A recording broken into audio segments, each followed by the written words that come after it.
him being number two. I think that people like to say because you're in the conversation, you made one of the best points I think I've ever heard when you did your Hall of Fame speech, when you talked about, your brother. Right. And I'm not a cheerful person and I don't like you. I didn't like you that way. But when you said that I am not the greatest player in my household, that to me told me who you were as a person. Mm-hmm.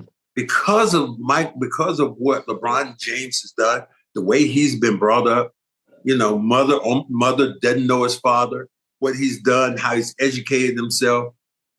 I look at the totality of who that man is and what he's done on the basketball horizon. Mm-hmm. He's playing. There are guys right now who he's playing with he's 20, 25 years old. He don't have to be that day. Crazy. Yeah. We ain't going to say he is their daddy, but we just let that go. The DNA test might be out there one day. Who knows? Hey, it's funny though, Uncle Cornbread, when you think about it, I think about the conversation when it comes to the greats, when it comes to sports, two greats like this in basketball. You talk about football, you come to the greats, you talk about Tom Brady's and your Steve Youngs and your Patrick Mahomes. The Jordan LeBron conversation to me is one that will never end. Nope. That's based on preference, on who someone likes. And I think the conversation in itself is something that will continue to go on and on and on. It will have a never-ending story because there's so many variables that go into it and what people, to them, makes that individual their GOAT. Yeah. I think it's like one of those things that I personally would stay away from because it's a never-ending debate. It's like three things that I've always stayed away from when it comes to being on a certain platform or any platform for that matter, because it's never ending. Race, religion, politics. And politics. Wow. It's never ending. And it can go on. And depending on who you talk to, you could be there for 24 hours because there will always be something to discuss and something to talk about. And that LeBron Jordan debate, man, is just one that just but you'll never see the light of day. Here's the beauty about that he's in the conversation.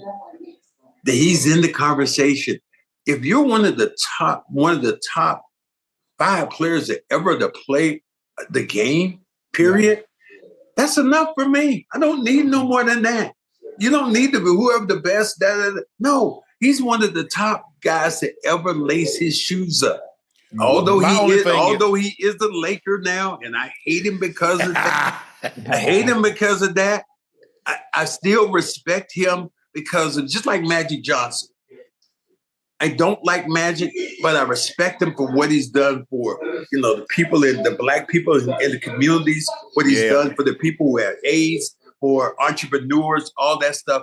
I respect him for that. Now, if I would do this, if I wouldn't give him a glass of, if he was on fire, I wouldn't pour the water on him. I drink it because that's how I hate that dude. I just think, look, it's easy to say that because I think Wilbon does have a great relationship with Jordan because I've heard him have other takes on other being the greatest when he talks about boxers and he talks about Ali and other sports that he said that he feels very comfortable saying this, but it just so happens this discussion that he's not going to say that. That's his boy. Come on. Okay. That's his boy. Oh, okay. I'm just saying because boy. I've heard him have other discussions where he had no problem. I love Michael Wilbon, but that's his boy. Mike is his boy. Mike in Chicago. Michael Wilbon in Chicago. You can't go against that man. And I get it. Yeah. Say that. Yeah. Because a lot of time when people ask me a question, man, I'm biased. Yeah, I played with John Elway, so y'all want me to say, no, come on now. Yeah, my brother, I'm in certain situations, I'm biased. I'm not going to be able to, I can't separate it. Most of the time I can be objective. But in this situation where I'm talking about a family or something like that, I'm biased. No, I can't separate Well, the two. I walked in the room my second year in the league, I was averaging 18 and 10. There was a white guy that came on the court for our first practice, and I gave him a clap like this. Great White Hope. And it was Larry Joe Bird. Let me tell you what, by the time that practice ended, I went to the first black person I could see. I said, you know what? That damn white guy can play down there. So I learned the thing. You don't judge a book by its cover. You really don't. And God's a funny guy. God doesn't give me one, but God gives me the two best white players ever to play together in Bird and McHale. And I dare say I might have the best white team ever when I think about if I get those two and I put Havlicek in there, I put Dave Cowens in there, I put Pete Maravich in there, all white team. I got it. I got it down hands pat in basketball. So I was prejudiced as a player, but my God, those guys can play the game at a high level. You want to talk about this? Michael Beasley also chimed in on the Jordan-LeBron debate. With Jordan, they don't talk about negativity. But with LeBron, we watch his good, his bad, we watch his ups, his downs, and he's been so great, we don't have anything else to say, so we talk about his son. Well, here's the thing. During his era, there wasn't social media like it is now. Oh, yeah. That's the kicker. Unc, you know, you and Ocho, you know how social media is. Unc, absolutely. Came all over the paper. Social media, you'd have never read about some of the things that some of the people have done and said, but social media has changed the landscape for any athlete out there. And if you don't understand it, then you're a fool out there. I said that, Joe Mazzulla said, I want to insulate Jason Tatum. I said, Joe, you can't. He said, what? I said, because of social media. That man got 5, 6, 7 million people following him every time. He's doing every commercial out there. God bless him. But you cannot have the good without the bad. And people report on it because social media is so big now. It absolutely is. And Jordan has said it, but say he don't know how he could have handled social media. Because think about how he's done, how he's been able to sculpt his life. Now, he's been in a bubble from 84. I mean, he doesn't know what it's like to have a normal life. Yeah. He can't go anywhere. He can't go to the movies. He got to rent the whole movie theater out. He can't go to couldn't take his kids to the skating rink. He had to rent the whole skating rink out. So LeBron is the same way. I mean, LeBron moves a little bit more freely than Jordan. I mean, because you really never saw Jordan at events like what you see LeBron going to a high school basketball game or pulling up at a college game. It's just so hard for him to be. I wouldn't want that life. LeBron loves the social media.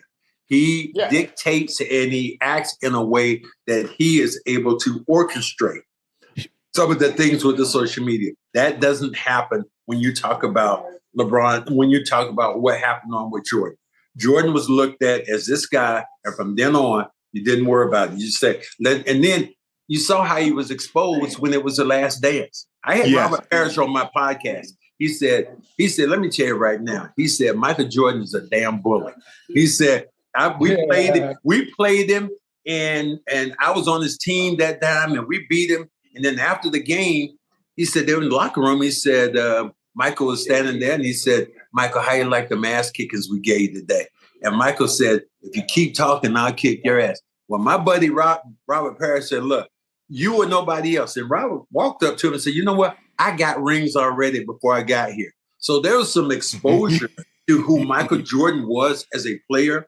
I admire him. He's from North Carolina, from Wilmington, right down the street from my hometown in Kinston. So I understand who he is, but nobody would have ever thought that we would have had a guy that would become that big in basketball. I played with the Birds. I played with Magic, but none of those guys will ever rank what Jordan has done from a standpoint of being on that route, Mount Rushmore, except maybe LeBron James. The shoe. Because, Cornbread, you remember, like, guys had shoes like Moses Malone and the Iceman. They wore Nike. Nike wasn't that big back in the late 70s, early 80s until Jordan took it over. And then you had the weapons, the cons. Bird wore the cons. Magic wore the cons. Dr. J made the cons really famous. But when they retired, the shoe went away. Ain't nobody else rocking the weapons and the Jordan and the Birds and the Magic but Jordan ain't dribbled a basketball in 25 years. Yeah. And he still got the number one selling shoe. You're right about that. And people say that right now about his ex-wife, Juanita. How the hell do you try to go date her when you're walking up in his shoes? Are you, hey, baby, how you doing? Whoa, what you got on your feet? Whoa, take the shoes off. You'll come in before you come in here.